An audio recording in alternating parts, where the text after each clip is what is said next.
पण साधी राहणी आणि जागतिक कीर्तीची उच्च विचारसरणी हा ज्यांच्या व्यक्तिमत्वाचा भाग आहे असं एक व्यक्तिमत्व या ठिकाणी आपल्याशी सुसंवाद साधण्यासाठी उपस्थित आहे. म्हणजे त्यांचं पोलादी बाया हे जे घिसाडी अर्थात गाडिया लोहार भटक्या जमातीतील महिलांवरचं पुस्तक आहे जे बाहेर ठेवलेलं आहे, आपण जाताना घरी निश्चितप्रमाणे घेऊन जावं हे आधीच सांगणं आपल्याला आहे. तर अशोका फेलोशिप हा जो जागतिक कार्यक्रम आहे, जो जगातल्या अग्रगण्य सामाजिक उद्योजकांची ज्यामध्ये निवड केली जाते, त्यामध्ये सन्माननीय दीपा पवार ह्या 2024 पासून अशोका फेलो आहेत हे या ठिकाणी सांगणं महत्त्वाचं वाटतं. प्रशिक्षक आणि वक्ता म्हणून दिल्ली, झारखंड, मध्य प्रदेश, राजस्थान, केरळ या राज्यांमध्ये त्यांना विशेषत्वानं निमंत्रित केलं जातं. आणि त्याही पलीकडे जात संयुक्त राष्ट्र महिला असो या आंतरराष्ट्रीय संस्थांनी वक्ता म्हणून अमेरिकेत, Serbia, Taiwan, Thailand, Kenya, Tanzania अशा वेगवेगळ्या देशांमध्ये देखील त्यांना व्याख्याता म्हणून या ठिकाणी निमंत्रित केलेलं आपल्याला दिसून येतं. 2024मध्ये association for women's rights in डेव्हलपमेंटच्या आंतरराष्ट्रीय फोरममध्ये त्या प्लेनरी स्पीकर म्हणून उपस्थित होत्या. कलेक्टिव्ह इम्पॅक्ट पार्टनरशिपच्या त्या फेलो आहेत. त्यांचा संपूर्ण जो बायोडेटा आहे, वैयक्तिक माहितीपत्र, ते 4 छापील पानांचं आहे.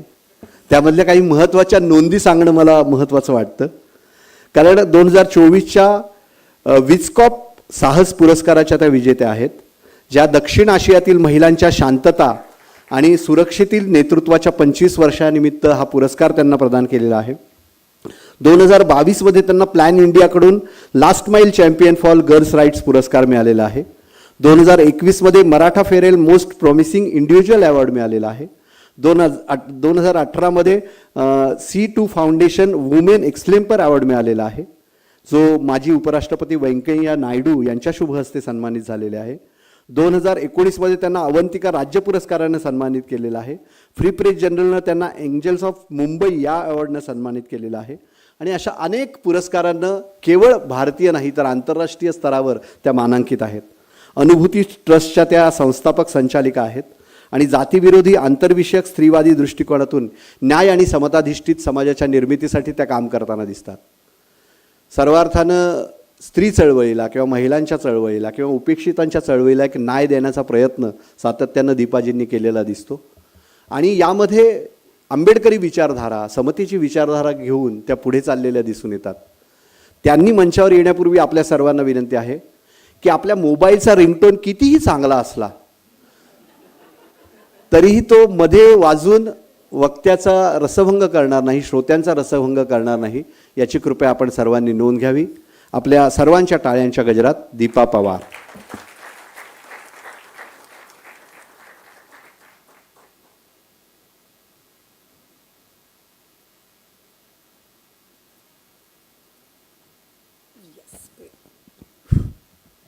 खरं तर आता एवढ्या शांततेची भीती वाटायला लागली आहे मला. जगाच्या पातळीवर एवढी शांतता आता अनुभवायला मिळत नाही आहे. तर प्रिव्हिलेज आहे आपलं की या रूममध्ये एवढ्या शांततेचं जे आहे ते साक्ष आपण सगळीजणं मिळून देतो आहे. मी प्रयत्न करेल की आयोजकांनी जे मला प्रश्न सांगितलेले आहेत त्याच्या आजूबाजूला थोडासा वावरण्याचा प्रयत्न मी करेल. आणि ते प्रश्न व्यक्तिगत आहेत, कामाच्या स्वरूपातले आहेत, पण त्या अगोदर सगळ्यांना जय भीम, जोहार, जिंदाबाद आणि सतरंगी सलाम.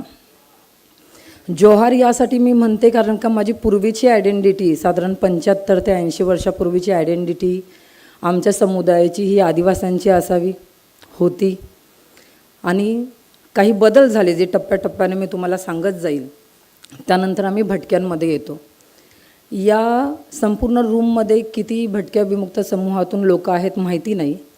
बिफोर कोरोना माझं असं बायस्ड होतं की आपला देश जो आहे तो सगळ्यांना ओळखतो. पण जेव्हा कोरोनाची लाट आली आणि एकूणच सगळ्या बाजूला एका प्रकारचं डिझास्टर निर्माण झालं, तेव्हा मला कळायला लागलं की आपला जो देश आहे तो ठराविक लोकांना ओळखतो, तो सगळ्यांना नाही ओळखत. देशाच्या अंतर्गत बरेच असे देश आहेत जे अजूनही बहिष्कृत आहेत. आणि म्हणून बहिष्कृत भारत बाबासाहेबांचं मला खूप प्रेरित करतं की याच्या अंतर्गत जो आहे तो आपण काय शोध घ्यावा. बाबासाहेबांची जयंती असेल, महात्मा फुल्यांची जयंती असेल, तर रेवतनी बरं झालं अगोदर बेस क्लिअर केला, कारण का बऱ्याच लोकांनी पुस्तकं वाचलेली आहेत, काही माहिती आहे. पण माझ्याकडे ही अडचण होती, आता या सगळ्या महामानवाने जे काम निर्माण केलेलं आहे त्याचं नेमकं कृतीत कसं काय करायचं आहे, ते कसं पुढे घेऊन जायचं आहे. तर थोडासा प्रयत्न करेल मी. 20 मिनटं आहेत, बघूया उधारीचे 5-1 मिनटं तिकडून जर मिळाली तर आपण प्रयत्न करूया, कारण का विषय जो आहे तो थोडा मोठा आहे. बेसिक अंडरस्टँडिंगपासून जर सुरुवात केली तर मी भटक्या विमुक्त समुदायातून येते.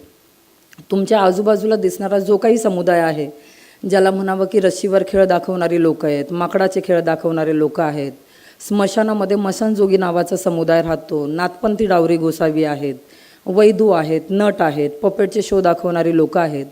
तर साधारण भारतातले 200पेक्षा जास्त समुदाय जे आहेत ते भटक्या विमुक्तांमध्ये येतात. विजिबिलिटी खूप आहे, आपल्या आजूबाजूला दिसतात. आणि मग मी भटक्या विमुक्तातून आणि मग बाबासाहेबांचं आणि माझं नातं कसं, मग या सामाजिक क्रांतीच्या इतिहासाचं आणि माझं नातं कसं, ते उलगडून सांगण्याचा प्रयत्न करेल. या 20 मिनटामध्ये अजिबात होणार नाही आहे. एक निवेदन करेल की आमच्यासारखे जेव्हा वक्ते येतात, ज्याला म्हणावं की रेवतने आता सांगितलं की दरवाजावर अडवलं, तर इकडचं अडवणं खूप रोमॅन्टिक असू शकतं.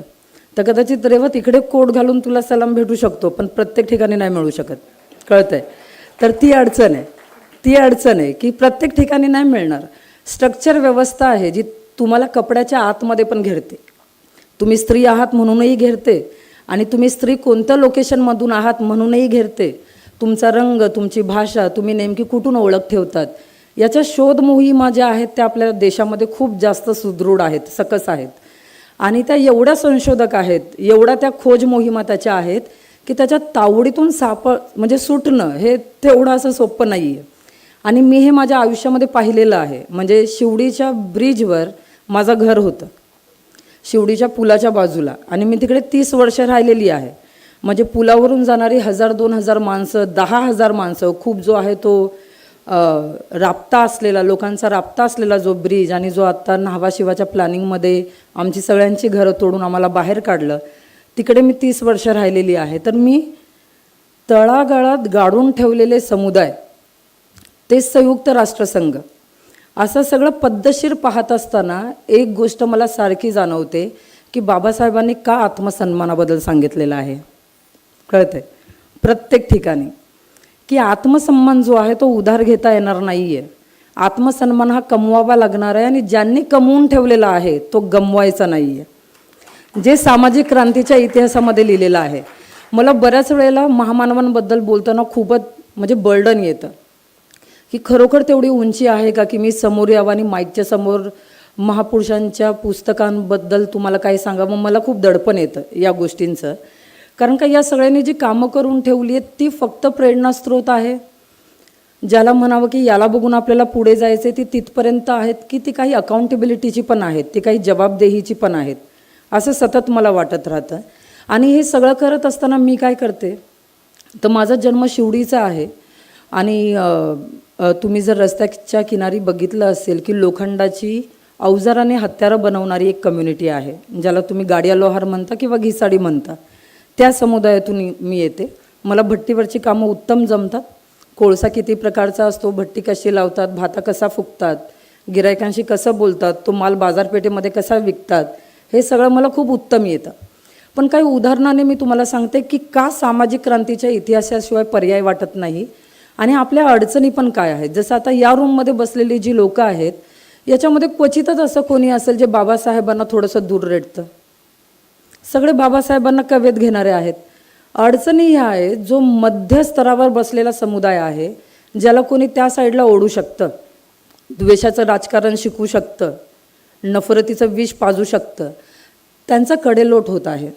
ते धडा काय होत आहे, ते डोंगरावरून खाली पडत आहेत, आणि ते खाली पडण्यामध्ये त्यांना सन्मान वाटतोय. आता मी प्रशासकीय बिल्डिंगमध्ये तर मला कोणाचं नाव घ्यायला लावू नका, ना मला कोणता रेफरन्स विचारा. ही एका प्रकारची ॲडमिनिस्ट्रेटिव्ह इन्स्टिट्यूशन आहे. तर मला तिकडे अस्वस्थ वाटतं की मग भटक्या विमुक्तांचं जर उदाहरण घेतलं तर एवढी विजिबिलिटी असणारा समुदाय रस्त्यावर दिसतो, सार्वजनिक ठिकाणी दिसतो, रशीवर खेळ दाखवणारा दिसतो. काय बाबा यांची असलियत काय आहे? आणि मग का माझ्यासारख्या लोकांना वाटतं की इकडे बाबासाहेबांचे हस्तक्षेप नोंदवणं हे प्राथमिक आहे, आणि फक्त प्रभाव म्हणून नाही, मोटिवेशन म्हणून नाही, तर जगण्याचं मॉड्यूल म्हणून, मेथोडॉलॉजी म्हणून. विचारांची मेथडॉलॉजी म्हणून, एक मॉड्यूल म्हणून, स्ट्रॅटेजी म्हणून बाबासाहेब मला वेगवेगळ्या अंगाने वेगवेगळे जे आहेत ते दिसतात की फक्त त्यांच्यामध्ये प्रभाव आहे का, तर नाही, रणनीती आहे, स्ट्रॅटेजी आहे, मॉड्युलिंग आहे, मेथड आहे, दूरदृष्टेपणा आहे. ते तेव्हा आत्ताचा विचार करतायत, महात्मा फुले तेव्हाचा आत्ता विचार करतायत. तर माझ्यासारखा जो समुदाय आहे, मी सिंपल 2-3 काम करते. मी लिहिते, मी संशोधन करते आणि संशोधनाची पण प्रेरणा बाबासाहेबांकडूनच येते. संशोधनाची प्रेरणा ही महात्मा फुल्यांकडून येते. अपार्ट फ्रॉम की ती युनिव्हर्सिटीमध्ये तशी शिकवली जात नाही. तिकडे खूपच जास्त वेस्टर्न नरेटिव्ह जे आहे ते दाखवले जातात. पण एकदा का तुम्हाला शोध लागला थंगलांमधल्या सोन्याचा, मग तुम्हाला कळतं की नेमकं सोनं कोणत्या विहारात ठेवलेलं आहे आणि त्याच्या भिंती ज्या आहेत त्या किती एकदम तटबंदीने केलेल्या आहेत. आता ते टास्क आहे की मग तिकडे जाण्यासाठी काही गमवावं लागेल, काही सोडावं लागेल, कॉम्प्रोमाइज करावं लागेल आणि काही मिळवावं लागेल सन्मानाचं. आणि मग त्या सोनापर्यंत जसा तो थंगलान पोचतो तसा हा सगळा जो आहे तो प्रवास आहे. मला तो पिक्चर खूप प्रेरित करतो.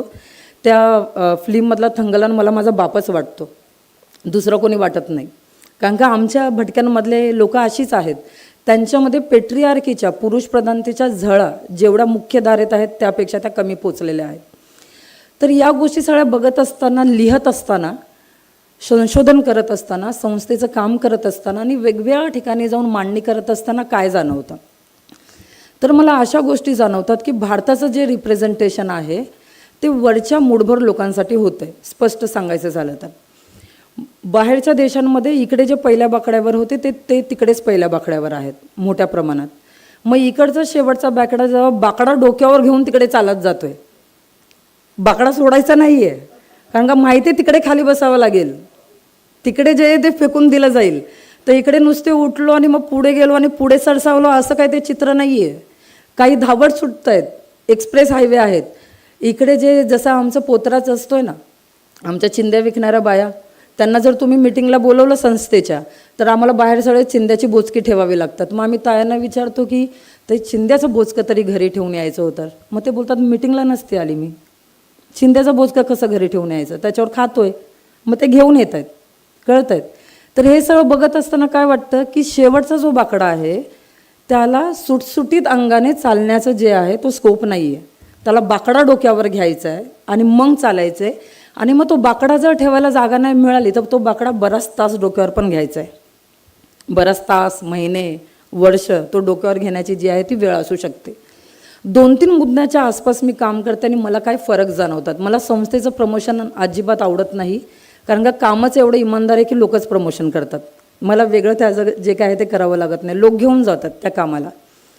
पण मेन स्ट्रीमिंग संस्थांमध्ये ज्या संस्था प्रशासनाबरोबर संलग्न आहेत आणि एक मुख्यधारा डेफिनेटली चालते. जसं मगाशी जे आपले साथी आहेत ते म्हणत होते की स्त्रीवादाच्या कक्षेतही भटक्या महिला नाही आहेत. हे समजून घ्यावं लागेल की स्त्रीवादी चळवळीच्या कक्षेत देखील भटक्या महिलांसाठी जी आहे त्या प्रकारची जागा उपलब्ध नाही आहे. कारण भटक्या महिलांचा स्त्रीवाद हा वेगळ्या नजरेतून बघावा लागेल. कसा तो मी समजवते. माझी आई जेव्हा भट्टीवर काम करायची, तिचा हा पदर मध्ये असायचा आणि ती असा पदर बांधायची. ठीक आहे, मी घरामध्ये कधीच कोणाला सांगताना ऐकलं नाही की पदर नीट घे. नो बॉडी शेमिंग, कोणत्याही प्रकारची बॉडी शेमिंग नाही. आमची आजी जेव्हा घन मारायची तिची साडी गुडघ्याच्या वर असायची. आजोबा एवढे धाकड, पण त्यांनी कधीच सांगितले नाही की साडीची मिरी नीट खोच, साडी नीट कर. कोणत्या महिलांबद्दल मी सांगते, ज्या महिला श्रमजीवी आहेत. आता सध्या सगळ्यात जास्त आपण इग्नोर करतो आणि थोडंसं ज्याला म्हणावं की नेमक्या मुद्द्यांकडे आपल्या सगळ्यांना मिळून जिकडे बघण्याची गरज आहे की सगळ्यात जास्त कोणता समुदाय रेटला जाईल, जगामध्ये चालणाऱ्या युद्धाचे सगळ्यात जास्त बळी कोण ठरतील, पर्यावरणामध्ये होणाऱ्या गोष्टींचे सगळ्यात बळी कोण पडतील, तर जे श्रम करतायत ते पडतील, जे मेहनत करतायत ते पडतील, जे घाम गाळतायत ते पडतील. समुद्र घाण झाला तर सगळ्यात पहिला मच्छवारा मरणार, कळतंय.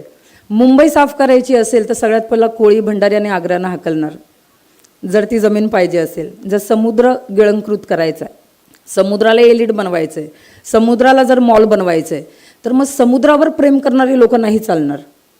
ती लोक टोचणार, ती लोक बोचणार, ती येणार बाहेर, ती प्रोटेस्ट करणार, ती काहीतरी बोलणार. मग ती लोक नाही चालणार. तसंच आहे की भटक्यांचे समुदाय हे माकडाला ताटात घेऊन जेवतात, साप उशाशी ठेवून झोपतात, कळतंय. पण जेव्हा ज्याला म्हणावं की वाईल्ड प्रोटेक्शन ॲक्ट येतो, तेव्हा सगळ्यात पहिला क्रिमिनलाइज आणि अपराधी कोणाला ठरवलं जातं? भटक्यांना. पण काही बिझनेसमॅनची जी पोरं असतात ती जंगलं नावावर करू शकतात, कारण का नंतर जाऊन मग त्या जंगलावर काय भांडवल करायचे त्यांना माहिती आहे. पण आमचा साधा भटका जो माकडाला स्वतःच्या मुलाप्रमाणे पाळतो, सापाला उशाशी ठेवतो, अस्वलाला घेऊन तो स्वतः एकटा हादरत नाही, तो त्याच्याबरोबर जेवतो, तो वाईल्ड प्रोटेक्शन ॲक्टमध्ये क्रिमिनलाइज होतो. डॉक्टर रेवत, तुझा शब्दच वैदू कम्युनिटीकडून आला आहे आणि जी वैदू कम्युनिटी नोमॅडिक आहे, आज त्यांच्या मेडिसिन प्रॉपर्टीसाठी त्यांना व्हॅलिडिटी जी आहे लागत नाही, कोण विचारतच नाही. अंडर ड्रग्ज ॲक्ट ते गुन्हेगार ठरतात, त्यांच्या नॉलेजला क्रिमिनलाइज केलं जातं. गोव्याला गेलं ठिकाठिकाणी आणि इकडेही आता शहरांमध्येही ठिकठिकाणी टॅटू पार्लर दिसतील. मस्त शरीरभर टॅटू काढण्याची प्रथा जी आहे ती प्रचलित झाली आहे. इन्व्हेस्टिगेटर कोण? मेन पेटंट त्यांच्याकडे नाही आहे, पण निर्माण कोणी केलं? तर साध्या त्या बाया ज्या 5 रुपयाला 10 रुपयाला टॅटू काढतात मेळ्यामध्ये, टॅटू त्यांनी काढले, आपल्या आई बहिणींनी टॅटू त्यांच्याकडून काढले, बरोबर आहे की नाही? तुमच्या सगळ्या जनरेशननी थोडी ना पार्लरमध्ये जाऊन इकडे गोंदवले, ते त्यांच्याकडून गोंदवले. पण सगळ्यात मोठा अजगर जो आहे तो भांडवलशाहीचा आहे. जातीवर बोलता बोलता वर्गावर आता बोलावंच लागेल, कारण का त्या 2 गोष्टी एकत्र आलेल्या आहेत. नुसतं जातीवर बोलून चालणार नाही, कारण का मग वर्गाचे ठेकेदार खूप मोकळे होतात, भांडवली अजगर खूप मोकळे होतात. ते एवढं रोमॅन्टिक आणि हिंसा नेहमीच जी आहे ती खूप क्रिटिकल नसते. हिंसा बऱ्याच वेळेला सगळ्यात अगोदर खूप रंगीन, गुलाबी आणि मस्तपैकी केली जाते. जेव्हा पकड चालत नाही तेव्हा ती थोडी आक्रमक होते. एखादा बॉयफ्रेंड गर्लफ्रेंडला सुरुवातीला मारत नाही, तो तिला सवय लावतो 1.5 वर्ष की तिने त्याचं ऐकावं, की माझ्याशिवाय कुठे जाणार नाही हं जाना, हां गेलीस तर मला व्हिडिओ कॉल करशील, बघ मला तुझी खूप काळजी आहे. हिला 1.5 वर्ष वाटतं, 2 वर्ष वाटतं तो काळजी करतोय. 2 वर्षानंतर ती फ्रस्ट्रेट व्हायला लागते की तो माझ्यावर जो आहे तो सुपरविजन करतोय, CCTV सर्व्हायलन्स कॅमेराप्रमाणे काम करतोय. याला वेळ लागतो. 2 वेगळ्या व्हॅल्यू सिस्टीम एकमेकांच्या समोर आहेत. एक अशी व्हॅल्यू सिस्टीम, अशी मूल्यव्यवस्था जिला समान नको आहे, जिला समता नको आहे, जिला प्रेम नको आहे, मैत्री नको आहे, म्हणजे डायरेक्ट त्यांना बुद्ध नको आहे. ठीक आहे, या सगळ्या गोष्टी तिकडूनच येतात. मी जास्त असं फिलॉसॉफिकली नाही सांगू शकत. या गोष्टी येत आहेत कुठून? बुद्धाकडून येत आहेत. आणि संत चळवळ आपल्याला सांगते, महात्मा फुले येतात, शिवाजी महाराज येतात, बाबासाहेब येतात, ते आपल्याला सांगते 2 डिफरंट व्हॅल्यू व्यवस्था. अडचण ही आहे की समोरची व्हॅल्यू व्यवस्था यांच्याकडे स्वतःचं काहीच नाही आहे, चोरलेलं सगळून इकडेच आहे. अडचण ही आहे. आपण बोलतो की त्यांच्याकडून शिकलं पाहिजे. कोणाकडून शिकलं पाहिजे? सगळ्यात पहिला एवढ्या वर्षांपूर्वी शिका, संघटित व्हा आणि संघर्ष करा. हे मॉड्यूल आहे, हा फक्त नारा नाही आहे. हे मॉड्यूल आहे, ही स्ट्रॅटेजी आहे, ही प्रक्रिया आहे. याला फक्त 3 शब्द बघून जर बोललात तर माझ्यासारखी व्यक्ती तुमच्यासमोर उभी नाही राहणार. मी शिकली, मी संघटन केलं संस्थेच्या नावाने, आत्ता मी संघर्ष करते. हे एका प्रकारचं मॉड्यूल आहे. त्या मॉड्यूलचं इम्प्लिमेंटेशन ज्या पद्धतीने आपण करू तरच गोष्टी होणार आहे. मी US ला गेलेले आणि तिकडे बऱ्याच युनिव्हर्सिटी ऑफ बर्कली आणि इकडे शिकणारे संशोधक आम्हाला सांगत होते की पर्यावरणामध्ये खूप बदल होतो आहे. म्हटलं काय बदल होतो आहे? नाही, खूप गरम होतं आहे. काही लोकांना जे फक्त गरम होतं आहे, कार्बन डायऑक्साईड वाढलेला दिसतो आहे, तिकडे काही लोकांच्या अस्तित्वाचे मॅटर उभे आहेत. हा फरक आहे. पण बोलण्याच्या, मांडण्याच्या, नडण्याच्या, भिडण्याच्या, तक्रार करण्याच्या सगळ्या जागांमध्ये ज्यांचा दम घुटतोय त्यांच्यासाठी वाटा कमी आहेत, त्यांच्यासाठी मार्गिका ज्या आहेत त्या कमी आहेत. मग अशा वेळेला आंबेडकरवादी समाजाने वेळोवेळी ढाल बनणं गरजेचंच राहणार आहे. आपण बनतही आलो आहोत, पण आपल्याला पाऊल वाटा ज्या आहेत त्या खूपच ठराविक पद्धतीने आणि खूप विचार करून टाकल्या पाहिजेत. मी थोडी उदाहरणं तुम्हाला देते की कशा. वाटलं असं तर मग एडिट करून टाका, ठीक आहे.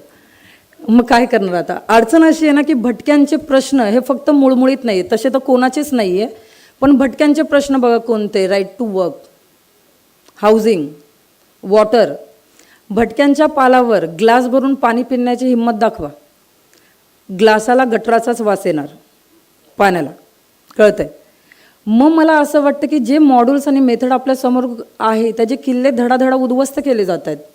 आजही 2026मध्ये जर भटक्यांच्या 11% पॉप्युलेशन जी रेनके कमिशनच्या नुसार आहे आणि आता आमचे साथी म्हणतात की आम्ही साधारण 25 करोड आहोत, या 25 करोडमधून समजूया की पहिला जो गट असेल 1 लाख भराचा साईडला ठेवूया, 24 करोड लोक पालामध्ये राहत आहेत, पण पाण्याला गटराचाच वास येणार. भिंतीमध्ये असताना मुली सुरक्षित नाही आहे. इमॅजिन, म्हणजे बरं झालं रेवतने एक बेस तयार केला, आता मी तो इमॅजिनच शब्द घेते. इमॅजिन, पालामध्ये कशा मुली सुरक्षित असतील? 2 साईड वॉलमध्ये, वॉल पण नाही आहे, 2 साईड प्लास्टिकमध्ये देशाची 11% लोकसंख्या राहते. नो लाईट्स, नो पाणी.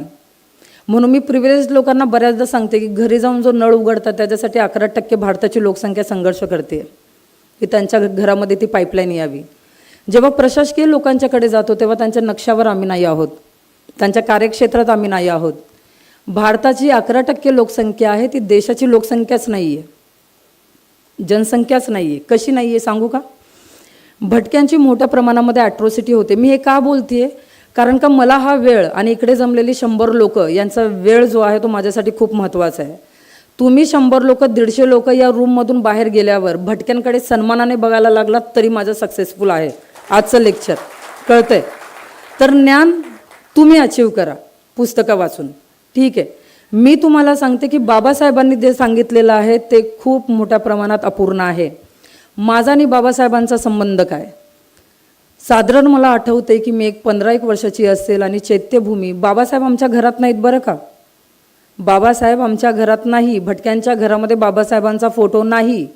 कारण का बाबासाहेब कळण्याच्या अगोदर बाबासाहेबांचे घाणेरडे नरेटिव्ह बऱ्याच समुदायामध्ये इंजेक्ट केले जातात आणि तिकडे आपण कमी पडतोय.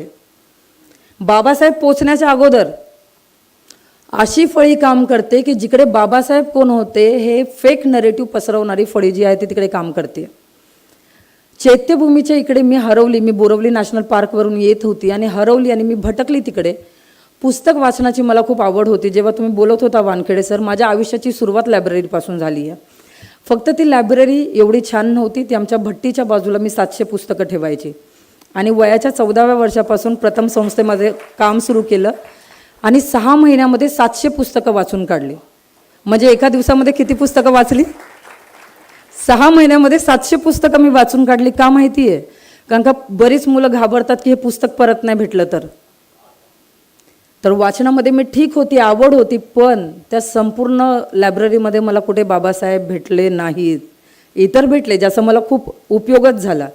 तर पुस्तकांची आवड निर्माण झाली आणि चैत्यभूमीकडे हरवल्यावर मला काय माहिती, मला स्वतःची ओळख नव्हती.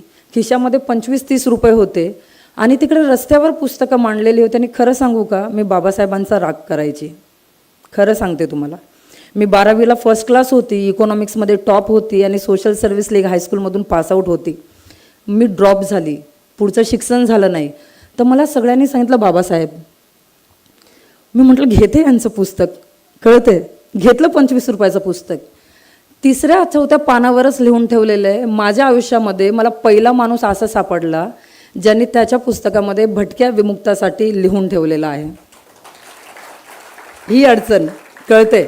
त्यांनी लिहिले की जसे अस्पृश्य आणि आदिवासी या जनसंख्येबद्दल विचार केला जावा तसा भारताच्या बाबतीत भटक्या विमुक्तांबद्दल स्वतंत्र विचार करण्याची गरज आहे. आणि मला वाटलं की ज्या लोकांनी मला सांगितलं की हे यांनी केलं, काहीतरी प्रॉब्लेम आहे, घोळ आहे काहीतरी. मग हे बाबासाहेबांनी कसं लिहिलं? आणि तेव्हापासून रागाच्या भरामध्ये जे बाबासाहेबांना वाचण्याची सुरुवात केली आहे, मला वाटतं आम्ही लाखो पुस्तकं बाबासाहेबांची फ्री वाटली आहेत. कळते, लाखो. आम्ही कामच हजारो विद्यार्थ्यांबरोबर करतोय आणि मला माहिती आहे की माझ्या क्लासमध्ये येणारा प्रत्येक विद्यार्थी हा बाबासाहेबांचा राग घेऊन येणार आहे. त्या रागाचं प्रेम, त्या मैत्रीची भावना, ते को एक्झिस्टन्स जे सम्राट अशोकांनी सांगितले ते कसं निर्माण करायचं ते टार्गेट घेऊन मी काम करते. लैंगिक प्रजनन आरोग्याला घेऊन मी काम करते. आता लैंगिक प्रजनन आरोग्य 4 भिंतीमध्ये वेगळं आणि पालामध्ये वेगळं. 4 भिंतीमध्ये तुम्ही पाळीचा कपडा बदलू शकता, सॅनिटरी पॅड ठेवू शकता, एखाद्या कचऱ्याच्या कुंडीत टाकू शकता. बैलगाडीवर जे तुम्ही पाल गुंडाळून मध्य प्रदेशवरून कर्नाटकवरून हुबळी असं फिरताय, तिकडे थोडासा विचार करूया की लैंगिक प्रजनन आरोग्यामध्ये बाया कशा प्रेग्नंट राहत असतील, शारीरिक संबंधाची गरिमा तिकडे जपली जात असेल का? कळतंय? आमच्या पालामध्ये रात्रीची लोक येऊन झोपतात, एकाची ड्युटी असते, तू जागायचं मी झोपणार, मी 4 वाजेपर्यंत जागणार, मग नंतर तू जागती झोप, हे पालांचं ठरलेलं सूत्र आहे.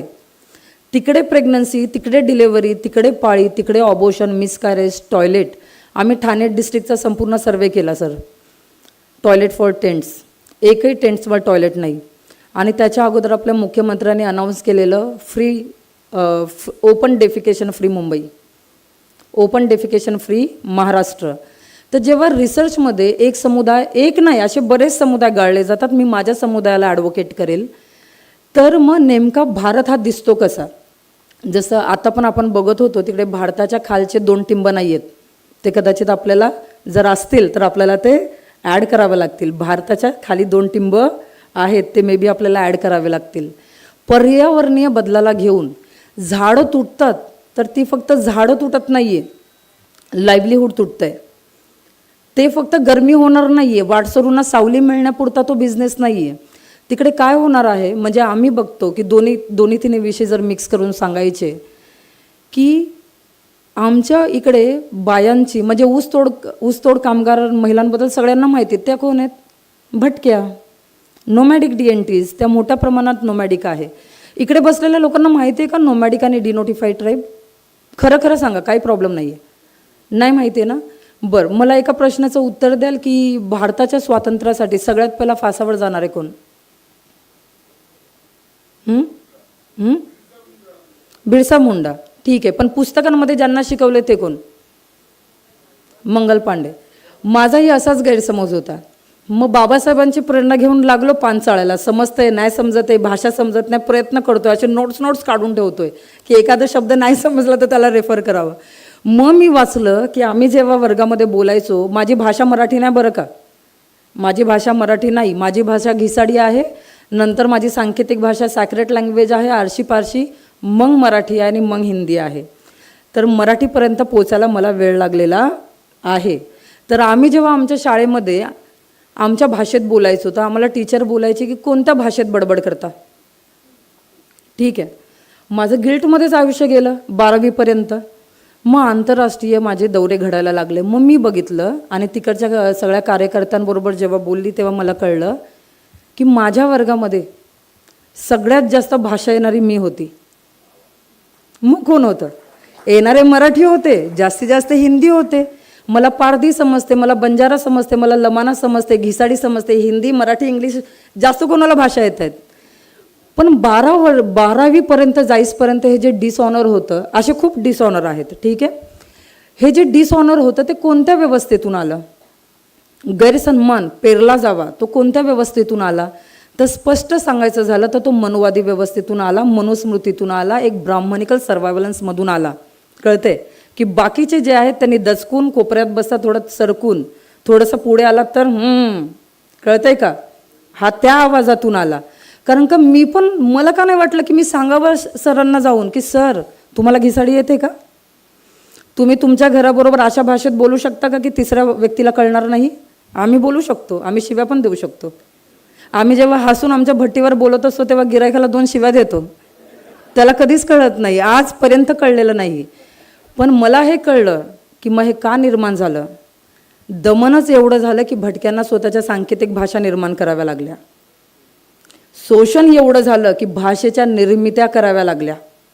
विचार करा, एक समुदायावर एवढं शोषण होतं की त्याला स्वतःच्या सॅक्रेट लँग्वेज बनवाव्या लागतात. तिकडे बऱ्याच लोकांनी मान जी आहे ती हलवली की भटके माहिती नाही.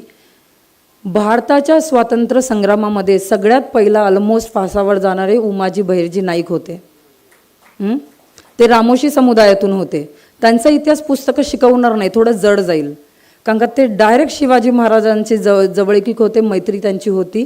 आणि इंग्रज स्वतःच्या पुस्तकामध्ये लिहून ठेवतात की या माणसाला जर मारून टाकलं नाही तर हा दुसरा शिवाजी होईल. दुसरा शिवाजी त्यांना पण पाहिजे नव्हता आणि दुसरा शिवाजी कोणालाच पाहिजे नाही आहे. मग काय होतं आहे?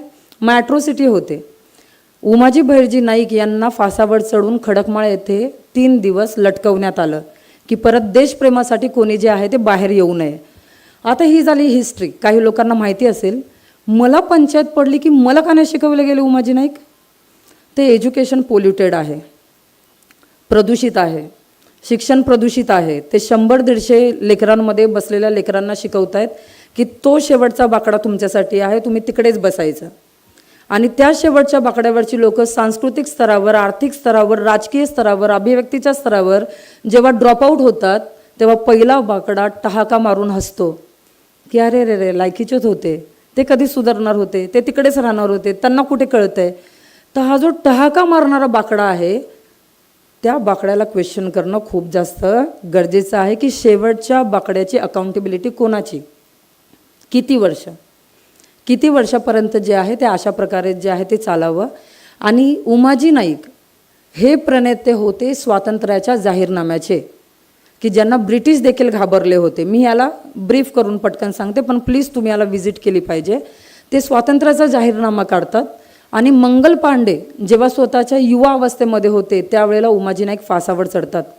वासुदेव बळवंत फडके हे जेव्हा ॲडोलेसंट एजमध्ये असतात तेव्हा ते स्वातंत्र्याचा जाहीरनामा काढतात. आणि या सगळ्यांना कंटाळून, अर्थात ब्रिटिश जे स्वतःचं डोकं नाही इकडे घेऊन आलेत, त्यांना इकडचं डोकं पुरवते की इकडे काय करायचं आहे, ते थोडी ना इकडचे आहेत. इकडचं डोकं त्यांना पुरवते की इकडे तुम्हाला कोणाची गळचेपी करायचं आहे. तर तेव्हा ब्रिटिशांना इकडचे जमीनदार वतनदार, ज्याला कॉन्स्टिट्यूशनच्या आर्टिकल 18ने दरवाजाच्या बाहेर काढून टाकलं की इकडे उपाध्या चालणार नाही, तुम्ही जन्माने कोणी नाही आहात, तुम्हाला अचीव्ह करावं लागेल, तुम्हाला उपाध्या मिळणार नाही, तुम्हाला भारतरत्न अचीव्ह करावं लागेल, अर्जुन पुरस्कार अचीव्ह करावा लागेल. तुम्ही फक्त मिरवूच शकत नाही की मी अमुक एक घरामध्ये जन्माला आलोय, ऑल दी बेस्ट. आर्टिकल 18 सांगतं बाहेर, काही गरजेचं नाही. इंग्रजांनी कंटाळून ऐकतच नाही भटके, अजूनही नाही ऐकत. बघा आमच्या पारध्यांच्या बाया, पारध्यांच्या कम्युनिटीवर अटॅक होतो तर पारध्यांच्या बाया ज्या आहेत त्या वस्त्र काढून तिकडे नागव्या होतात. वेस्टर्न कंट्रीमध्ये जेव्हा बायका वस्त्र काढतात तेव्हा तो प्रोटेस्ट होतो, आणि पारध्यांच्या बाया जेव्हा वस्त्र काढतात तेव्हा ह्या बायकाच अशा. इंटरनॅशनल मीडियाला सांगितलं तर ते प्रोटेस्ट म्हणून दखल घेतील. तुम्ही यूट्यूब व्हिडिओ बघा, त्यांनी कपडे काढलेत आणि ते पोलिसांना विरोध करतायत. त्याला नग्न प्रोटेस्ट नाही सांगणार का आपण? तर ज्ञान कोणाचं, ज्ञान कशाला ठरवलं जाईल, हस्तक्षेप कोणाचे, हे कधी ठरवले जाईल? तर या सगळ्यांचा जो आहे तो गुंता आहे. आणि बाबासाहेब तिकडे प्रेरणा ठरतात.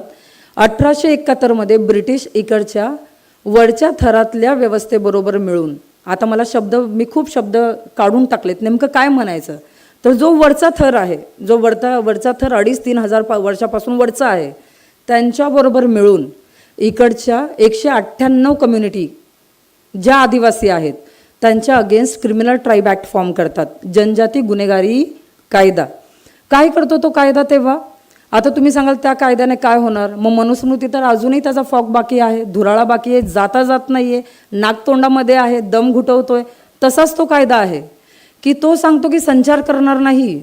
गाव सोडलं तर येस सर, पोलिसांना सांगाल, मुलं घेऊन संचार कराल, ओपन जेल्समध्ये राहाल, लेकरं वेगळी राहतील, बायका वेगळ्या राहतील. किती एक्स्ट्रीम सेक्शुअल हॅरॅसमेंट झालं असेल विचार करा. जेव्हा का मी इंटरनॅशनली जाते तेव्हा मी सांगते की तुमच्या देशातली अशी कोणती स्टोरी आहे का की तुमच्या देशामध्ये 75 वर्ष कोणाला ओपन जेल्समध्ये ठेवलंय? तर लिहून घ्या भारतातला काळा इतिहास. 1871 ते 1952 इकडच्या समुदायाला 52 प्रकारच्या सेटलमेंटमध्ये ओपन जेल्समध्ये ठेवण्यात येतं. लेकरं वेगळी ठेवण्यात येतात आणि बाकीचे वेगळे ठेवण्यात येतात. ज्या मुंबईबद्दल तुम्ही बोलताय तिकडचे फ्री लेबर भटके होते. जे मल्टी डायमेन्शन्समध्ये सिटी डेव्हलप झाल्यात ते इंग्रजांनी भटक्यांना लेबर म्हणून वापरलं आहे. ज्या भटक्यांनी सगळ्यात पहिला फाशी घेतली, फासावर चढवले गेले, ओपन जेल्समध्ये राहिले, माफीनामा नाही पाठवला आम्ही, बरं का, आम्ही माफीनामा नाही पाठवला, हे लक्षात ठेवा. म्हणून सांगते की इकडे सगळं बोलता येत नाही मला, आम्ही माफीनामा पाठवला नाही. आम्ही ओपन जेल्समध्ये गेलो, क्रिमिनलाइज झालो, ब्रिटिशांच्या रेकॉर्डमध्ये क्रिमिनल म्हणून आलो. ज्या लोकांनी स्वातंत्र्याच्या संग्रामात भाग घेतला, देश स्वतंत्र झाला, ते स्वातंत्र्याच्या जल्लोषात नाही. देशामध्ये पहिली इलेक्शन झाली, ते इलेक्शनमध्ये कॅन्डिडेट म्हणून नाही, सोडा वोटर म्हणून पण नाही. देशामध्ये कायदा बनतोय, सगळं संसद पार्लिमेंट डेव्हलप होते, भटके नाही. मग काही प्रोग्रेसिव्ह लोकांना वाटलं की अरे खूपच दुर्लक्षित राहिला हा समुदाय. आणि 1952 क्रिमिनल ट्राईब ॲक्ट जो आहे तो रिपील होतो आणि हॅबिच्युअल अफेंडर ॲक्ट बनतो आणि तेव्हा काय होतं, तारा कापल्या जातात. मग 75 वर्ष जेलमध्ये राहिल्यानंतर काय बनणार तुम्ही, म्हणजे काय असणार तुमच्याकडे? आणि या सगळ्या ऱ्हासाला तुम्ही कसं बघणार? भाषा, संस्कृती, कल्चर, कला. मी पर्सनल लेवलवर माझी भाषा डॉक्युमेंट करते, कारण का मला वाटते की ती लुप्त होईल. मी जेव्हा जाते आंतरराष्ट्रीय स्तरावर तेव्हा मी एक रेफरन्स वाचला की कोणत्याही समुदायाचं लुप्त होण्याचं लक्षण कोणकोणते असावेत. भाषा लुप्त होणं हे समुदायाच्या लुप्त होण्याचं लक्षण मानलं जातं. तर या सगळ्या ज्या गोष्टी आहेत की भटक्यांच्या आणि असे बरेच आदिवासी समुदाय ज्यांच्या भाषा या वंचित स्तरावर आहेत, त्या गहाळ झालेल्या आहेत, त्या जखमी झालेल्या आहेत. भाषा गहाळ झाली, अभिव्यक्ती गहाळ होणार, हे कधीही लक्षात ठेवावं लागणार. एक्सप्रेशन गहाळ होणार. मी एक्सप्रेस करते कारण का मराठी येते मला, तुम्ही फ्रेंचमध्ये बोलायला सांगाल मी कशी बोलणार? भाषा गहाळ झाल्या तर अभिव्यक्ती गहाळ होणार. तर हे असे काही विषय आहेत जेवढे ज्याला म्हणावं की जटिल आहे, जिकडे डिझास्टर, ज्याला तुम्ही म्हणता भूकंप झाला, पूर आला, रायट्स झाले. रायट झाल्यावर, दंगल झाल्यावर घरची कडी लावून बसल्यानंतरही थरकाप होतं. 2 पालामध्ये काय होत असेल, 2 साईड पालामध्ये. तर सगळ्यात पहिलं ज्याला म्हणावं की युद्ध जर कोणाला परवडत नसेल तर ते भटके आहेत. की सगळ्यात पहिला आग लावून जर डेमो दाखवायचं असेल तर त्यांच्याच कम्युनिटी आहेत. थोडक्यात की या समुदायाचा अजिबात संबंध नाही का बाबासाहेबांबरोबर, सामाजिक क्रांतीच्या इतिहासाबरोबर. तर काही दिवसापूर्वी आम्ही मित्रमैत्रीण बोलत होतो आणि त्यांनी सांगितलं की भटक्यांची सगळ्यात जास्त गळचेपी का झाली माहिती आहे का? कारण का त्यांच्या एकूणच सांस्कृतिक धरोहरामध्ये बुद्धांचं पाऊलखुणा मिळतात. जसं मी तुम्हाला सिंपल उदाहरण देते, अलख निरंजन. कसं आर्टिक्युलेट करायला याला? निरंजन म्हणजे दीप आणि अलख म्हणजे तेवत राहायला पाहिजे. तर मग त्याला आत्तदीप नाही म्हणणार का? आत्तदीप भव नाही म्हणणार का? हां, तर या प्रकारचे आर्टिक्युलेशन्स कधी समोर यायला त्या प्रकारचा वावच मिळालेला नाही आहे. कारण का एवढी जास्त गळचेपी करा, या इतिहासाला आजही एज्युकेशनमध्ये शिकवलं जात नाही आहे. कारण का शिकवलं तर नेमका चोर पकडला जाईल, हे की नाही? की बाबा चोर कोण होता, का पाठीमागे टाकावं लागलं, का ओपन जेल्समध्ये टाकावं लागलं. तर तुम्ही नाथपंथी डावरी गोसावी बघा. मला आठवतं की मी पोलादी बाया लिहत असताना, हे पुस्तक लिहत असताना, याच्यामध्ये भिकूबाई नावाची एक स्टोरी आहे. त्यांच्या भट्टीवर गेले आणि म्हटलं, आई कसं काय कमवता हो, सूनच आहे घरामध्ये, कोण कमवणार नाही आहे. आता माझा पण बायस. ते बोलले का आम्ही नाही कमवू शकत का? तर कसे कमवता? तर बोलले गावात जाऊन खेळे एकत्र करून आणतो आणि मग त्या खेळ्यांचं काय करता? तर म्हणे आयरनीवर खिळ्यांचं पाठचं टोक निमुळतं करतो आणि पुढचं टोक चेपतो. मग काय करता? मग त्यांनी असे पूर्ण असे खिळे आणून माझ्यासमोर ओतले आणि त्या खिळ्यांना ते नागखिळे म्हणतात. लक्ष असू द्या हां, म्हणजे इतिहासाची पुनरावृत्ती करावी लागेल. माझं एक सगळ्यात महत्त्वाचं काम आहे हिस्ट्री रिक्लेमिंगवर, जे परत बाबासाहेबच म्हणतात की ज्या समुदायाला स्वतःचा इतिहास समजत नाहीये तो कसलं वर्तमान आणि भविष्य बनवणार आहे. ती भिकूबाई मला सांगते की विना भांडवली म्हणून तर आम्ही रुचत नाही, आम्ही विना भांडवली आमचं सर्वायवल करू शकतो. तुम्ही कोरोना आला तर घाबराल, आम्ही घाबरत नाही. आम्हाला माहिती आहे कुठे पेरायचे, कुठे भीक मागायची, कुठे खायचे, कुठे गाणं म्हणायचे. तिकडच्या तिकडे आम्ही सुरू होतो आणि आम्ही आमची पोटं जी आहेत ती करू शकतो, व्यवस्थित जिवंत ठेवू शकतो. तर व्यवस्था कोणाला सगळ्यात जास्त घाबरते? जे फक्त म्हणत नाही ते अँटीकास्ट आहेत, पण ते अँटीकास्ट आहेत. भटके अँटीकास्ट आहेत. आमच्या ऐरणीवर मुरळी पण येते, गोंधळी पण येतो. नाथपंथ्यांचं चाकाचं काम आमच्याशिवाय होत नाही आहे, आमचं काम त्यांच्याशिवाय होत नाही. टोटली को एक्झिस्टन्स, ज्याला सम्राट अशोक म्हणतात. सह अस्तित्वाचा सिद्धांत, ज्याला तुकोबा उजागर करतात. टोटली को एक्झिस्टन्स. आणि फक्त ज्याला आपण म्हणू की बार्टर सिस्टीम नाही, ॲक्च्युली मी तुमच्याशिवाय जगू शकत नाही आणि तुम्ही माझ्याशिवाय जगू शकत नाही, हा को एक्झिस्टन्स. भिकूबाईंना मी विचारलं की या नागखिळ्यांना तुम्ही कसे पाहता आई? तर ते म्हणतात की हे नागखिळे आम्ही ओट्यावर ठोकतो. मग काय करता? याला निगेटिव्ह बघता, हे नागखिळे थोडे निगेटिव्ह आहेत, काय आहेत? मग ते नाही बाई, हे नागखिळे निगेटिव्ह नाही आहेत, हे नागखिळे आमचं पूर्वजांचं संरक्षण करतात. काय इतिहासा अडचण घ्याल? मग आम्ही का नागवंशाबरोबर आमचं कनेक्शन सांगावं नाही, जे भिकूबाईंनी अजून तेवत ठेवलेलं आहे. फक्त त्या इतिहासाला जे आहे ते गाडण्याच्या रणनीती खूपच जास्त उजागर झालेल्या आहेत. तुम्ही नाथपंथी बघा, तुम्ही भट्टीवरचा घिसाडी बघा, तुम्ही पारधी बघा. पारध्याला शिकारी कम्युनिटी म्हणून नेहमी आपण सांगतो, शिकार करणारी, पण त्याला फॉरेस्ट प्रोटेक्टर म्हणून का नाही बघत? शिकार केलं तर पारद्याची गळचेपी करणं सोपी, हा सस्सा मारतो, हा अमुक मारतो, तमुक मारतो. रिडिफाईन का नाही करत ते सेंटेन्सेस आपण? पारधी फक्त शिकार करतो की पारधी जंगलाचं संरक्षण करतो? पारधी जंगलाचं संरक्षण करतो. शिकार तर चक्र आहे, ते कोणीही करतं. इकडे जे म्हणतात काही खात नाही ते 5 स्टारमध्ये सगळं खातात. तर कोणी असं म्हणजे ज्याला, आणि फूड तर आपला राईट आहे, पण फक्त लपून छपून करणं आणि डेमोक्रेसीने करणं. आम्ही डेमोक्रेसीने करतो, आम्ही सांगतो घोरपर भेटली तर आण, आम्हाला आवडते. आम्ही लपून छपून नाही करत. तर इकडे जे ॲक्च्युली लोकशाहीने जगतात, ज्यांच्या व्यवस्थेमध्ये अँटी कास्ट आहे, ते श्रमजीवी आहेत आणि फेमिनिस्ट आहेत. माझे हे कदाचित गोष्टी ॲक्च्युली गोऱ्या फेमिनिझममध्ये पण आणि इकडे पण किती बघाव्यात ते माहिती नाही, पण मला वाटतं की वेगळ्या शाखांचा विचार केला पाहिजे. का नाही करावा? ज्या श्रम करणाऱ्या बाया आहेत, श्रम पेरणाऱ्या बाया आहेत, त्यांचं फेमिनिझम उजागर केलं पाहिजे. स्त्रीवाद वेगळ्या पद्धतीने जो आहे तो बघितला पाहिजे. इकडे मी मगाशी बोलताना सांगितलं सतरंगी सलाम, चळवळी निर्माण झाल्या. आपण आता खूपच बोलतोय, जे निकडीचं आहे, जे बोललंच पाहिजे.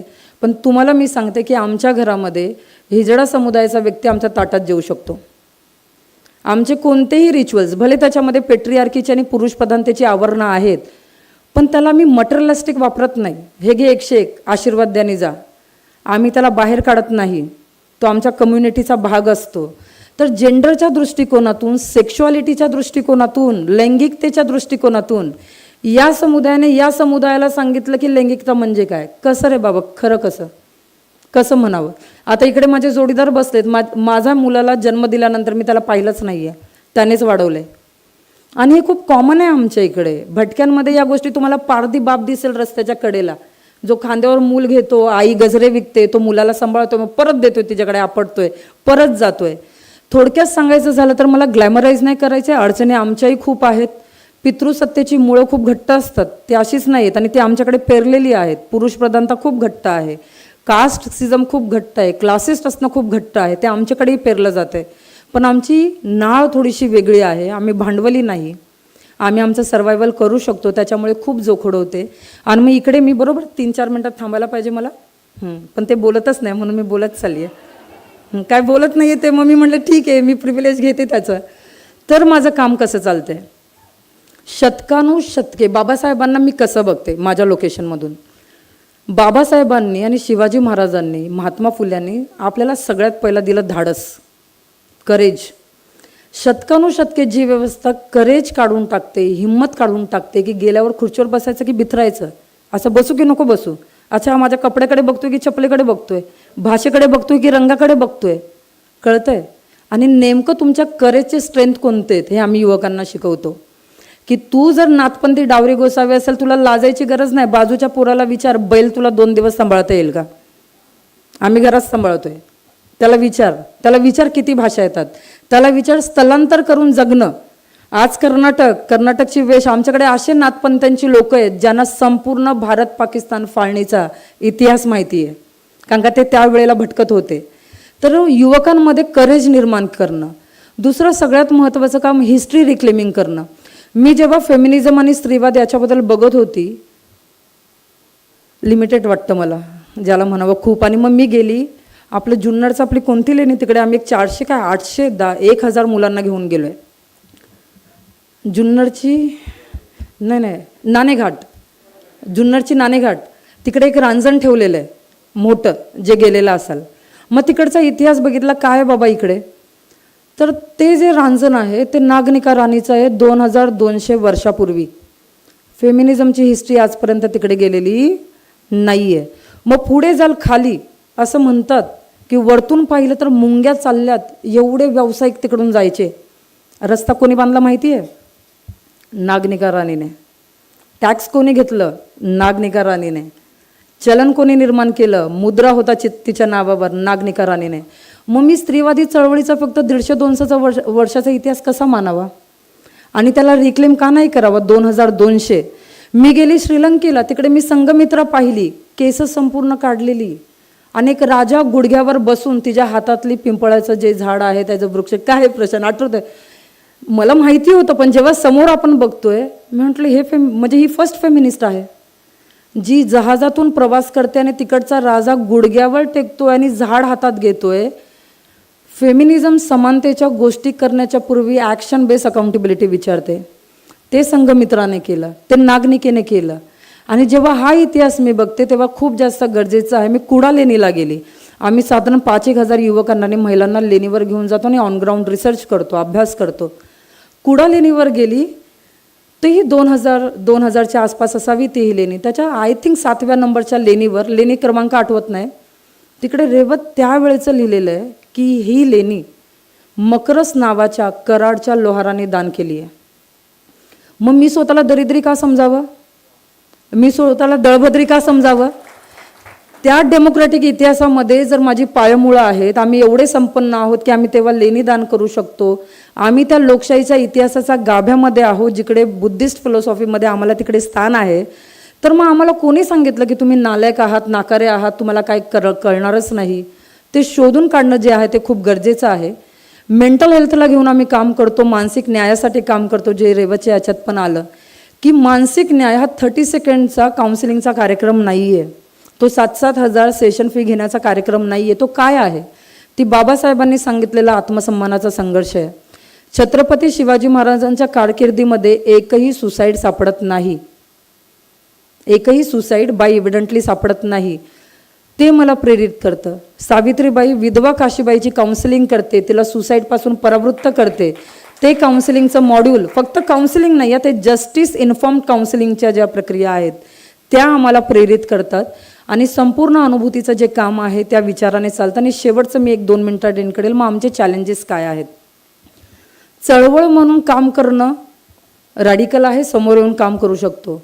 संस्था म्हणून काम करत असताना तुम्ही ठुकरावले जाऊ शकता जेव्हा तुमच्या वेबसाईटवर फंडरला बाबासाहेब दिसतात, त्यांच्या अंगामध्ये शहारे येतात, त्यांना चालणार नाही आहे. त्यांना जेव्हा दिसतं की तुम्ही जस्टिस ओरिएंटेड शब्द खूप वापरताय. दुसरं आहे की आमच्या सर्कलला तरी लवकर चालणार आहे का? आमचंही सर्कल कुठे ब्राह्मणिकल नाही आहे, ते सवर्ण सर्व्हायलन्सचं नाही आहे. कोणतं क्षेत्र राहिलं आहे ही अतिशयोक्ती होईल. टॉयलेट देखील नाही आहे. मी नेहमी सांगते टॉयलेटपासून संसदपर्यंत सगळं ब्राह्मणिकल सर्व्हायलन्स आहे. जे तू जाऊन आलायस ना तिकडे, बाबासाहेबांचा प्रवास तिकडूनच होतोय. टॉयलेटपासून संसदपर्यंत सगळं ब्राह्मणिकल सर्व्हायलन्स आहे. तर हे जेव्हा करत असतो आम्ही स्ट्रॉंग आहोत. ग्रासरूट मोबिलायझेशनमध्ये, कंटेंट बिल्डिंगमध्ये प्रयत्न करतो की लिहिणार, प्रकाशित होणार, शिष्यवृत्त्या क्रॅक करणार, रात्रभर जागून मेहनत करणार, जटिल क्लिष्ट प्रक्रिया. इकडे जे पाठीशी आहेत त्यांनी शिकवलंय, घाबरायचं नाही, डरायचं नाही, ते घेणार आणि क्रॅक करणार, जाणार. पण एक लक्षात ठेवा, जेव्हा जेव्हा आपणही जात असतो दगडं वाटेत टाकणार व्यवस्था सारखी, आणि ऑलरेडी मोठी मोठी दगडं वाटेमध्ये आहेत. आणि जेव्हा आपण त्या व्यवस्थेला क्रिटिक करणार, आम्ही सांगणार की अरे बाबा ऑपरेसर आहात तुम्ही, शोषण, बाबासाहेब सांगायचे शासनकर्ती जमात व्हा, तसंच शोषणकर्त्या जमातीला पण सांगावं लागेल की शोषण आहे, ह्याच्यात हिंसा आहे, अत्याचार आहे. ते सांगणं सोपं नाही आहे. आणि ते माझ्यासारखी भटकी बाई जेव्हा उठून सांगते, जी ब्रिजवर राहिली आहे, तर अडचण आमच्या लोकांनाच मला ॲक्सेप्ट करताना पण येते. कारण का नेते असण्याची, पुढारी असण्याची वेगळंच विषयांना पाजलं गेलं आहे. एखादा पोतराज इलेक्शन राहिलं तर कोण वोट देणार आहे? नाही देणार आहे ना. कारण का आपण पण त्या दृष्टिकोनाने जे आहे ते पुढे चाललेलो आहोत. म्हणजे बघा ना, खरोखर हसायला आलं की ना की हा पोतराज कसा इलेक्शनला उभं राहू शकतोय? का नाही राहू शकत? दुपारी कमवेल तो, संध्याकाळी प्रचार करेल, जिकडे भीक मागतोय तिकडे 2 रुपये तुमच्या हातात देईल आणि सांगेल वोट दे. एव्हरीथिंग इज पॉसिबल, बाबासाहेब शिकवतायत. पण नेत्यांच्या गोष्टी, नेतं कोण असणार, ज्ञानी कोण असणार, पुढारी कोण असणार, मूर्ख कोण असणार, लिहिणारं कोण असणार, वाचणारं कोण असणार, मांडणार तर कोण मांडणार, नडणार तर कोण नडणार, याच्या संरचना खूप जास्त फिक्स्ड आहेत. आणि त्या संरचनेला चॅलेंज देण्याची कामं आम्ही करतोय की आमचा रिसर्च आम्ही करणार, आमचं लिखाण आम्ही लिहिणार. भले थोडं एकट्याने एकलकोंडेपणाचं लोकांना वाटू शकतं, पण हे न्यायाचं आहे, हे जस्टिसचं आहे. आणि त्या दिशेने जो आहे माझा प्रवास सुरू आहे. आणि ठाण्यामध्ये खूप चांगल्या प्रकारे काम निर्माण केलं आहे. आणि CV तर बऱ्याच गोष्टी सांगितलेल्या आहेत. ही 2 पुस्तकं आहेत, मी तुम्हाला आवर्जून सांगेल विकत घ्या, आठवणीने विकत घ्या. आणि ग्रासरूटच्या लिटरेचरला जी आहे ती जागा द्या. कारण का आम्हाला तेवढे व्हॅल्युबल पब्लिकेशन हाऊस मिळत नाही. आम्हाला आमच्या पिशव्या उचलून आमची पुस्तकं स्वतःच विकावी लागतात. म्हणून मगाशी सरांना विचारलं, पहिला समाज विकास अधिकाऱ्यांचा नंबर मला द्या, म्हणजे तिकडे मला पुस्तकं पाठवायला. थोडक्यात लास्ट एंड करते 30 सेकंडमध्ये की उमाजी नायकांच्या अगोदर आणि उमाजी नायकांपासून आत्तापर्यंत जर घेतलं तर छत्रपती शिवाजी महाराज, महात्मा फुले गुलामगिरीमध्ये धोंडीबाशी बोलत असतात. धोंडीबा कोण आहे? वाचले गुलामगिरी? वाचलं तर आठवा. महात्मा फुले एकटेही पुस्तक लिहू शकत होते, पण ते धोंडीवाला प्रश्न उत्तर करतायत. आणि हा मला खूप मोठा पॉलिटिकल डिस्कोर्स वाटतोय की महात्मा फुले सांगतायत की मला मारायला आलेला मारेकरी जो रामोशी आहे, जो भटका आहे, तो चर्चा करण्याच्या योग्यतेचा आहे, तो इंटेलेक्च्युअल गोष्टी करण्याच्या योग्यतेचा आहे. आणि महात्मा फुले त्यांच्याबरोबर बोलत पुस्तक लिहितात. बाबासाहेब येतात, ते सायमन कमिशनला सांगतात छत्रपती शिवाजी महाराज आमच्या जातींमधले उपजाती आहेत. माहिती आहेत कोणत्या उपजाती आहेत? तोफखाने साळुंके, दारू गोळावाले पवार. मी विचारलं साताऱ्याला, मी सगळं रिसर्च करत असते, हे काय? तर म्हणे आमचे आजोबा सांगायचे की आम्ही शाहू महाराजांच्या काळात आणि छत्रपती शिवाजी महाराजांच्या काळात दारूगोळा सांभाळायचो. या इतिहासाचे एवढे फाटेफूट केलेली आहे की नेमके महाराज कळू नये, नेमके बाबासाहेब कळू नये, महात्मा फुले कळू नये. आणि एकूणच मेंटल, इमोशनल सगळ्या आस्पेक्टला घेऊन cultural very important. Hillary Clinton सांगते की देशावर आक्रमण करायची असेल तर सगळ्यात पहिला त्या देशाचा कल्चरल कणा समजून घ्या, तुम्हाला सोपं जाईल कणा मोडण्यासाठी. माझी भाषाच नाही राहिली, माझं कल्चरच नाही राहिलं, माझे पूर्वज हे लायक होते हे त्या पद्धतीने नाही राहिलं तर मला फक्त नाकार्तेकणाच्या इतिहासामध्ये दम घुटावा लागेल की मरून जाईल मी. ते सगळं पुनर्जीवित करणं, रिएस्टॅब्लिश करण्याचं काम जे आहे ते आम्ही करतोय. आणि कृपया इकडे जे कोणी आहे मीडियावर फॉलो करा, कारण का मनोबल वाढवणं खूप गरजेचं आहे. मी बघते की खरोखर ज्यांची कामं खूप चांगली आहेत पण कोणाचंही प्रमोशन, मोटिवेशन हे देखील सोशल लोकेशन घेऊन ठरत असते. हे मी बघितलेलं आहे की कोण कोणाचं नाव रिकमेंड करते, कोण तुम्हाला जे आहे ते पुढे येण्यासाठी ज्याला म्हणावं की एक वीट उचलेल, तर खूप कठीण येते या गोष्टी. आणि भटक्यांच्या लेन्सवरून मला ते खूप जास्त स्पष्ट दिसते, कारण का सध्या शेवटच्या बाकड्यावर आम्ही आहोत. तर आम्हाला बाकडा डोक्यावर उचलून चालावं लागणार नाही, याची जबाबदारी तुमची असेल.